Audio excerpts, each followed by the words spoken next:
We, of course, had fire drills like any other school group. We had to teach children how to get out of the building and what to do in case of an emergency like that.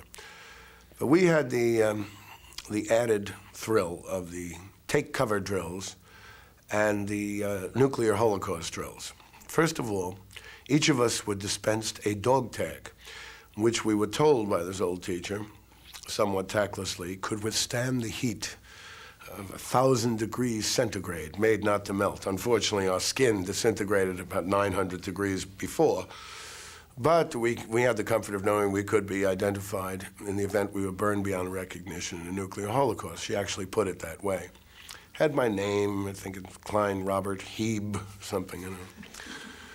And there were two kinds. One, if you got ample warning that the Soviets were somewhere over the Antilles. I don't know where that is, but it sounds like a good place to be.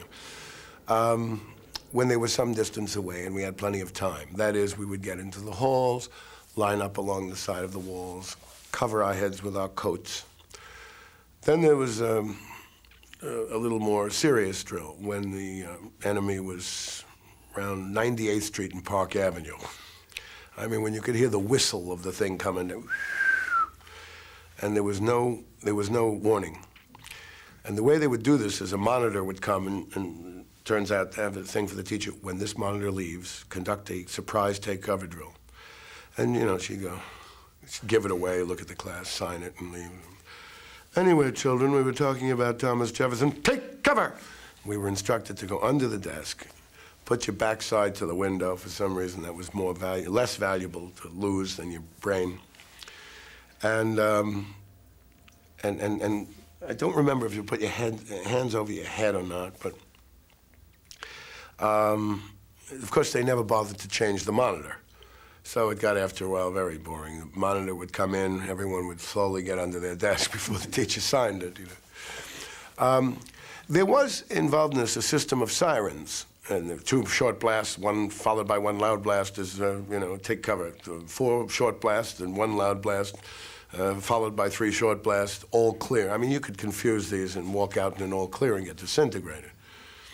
Also, they foolishly blew a siren every day at 12 o'clock.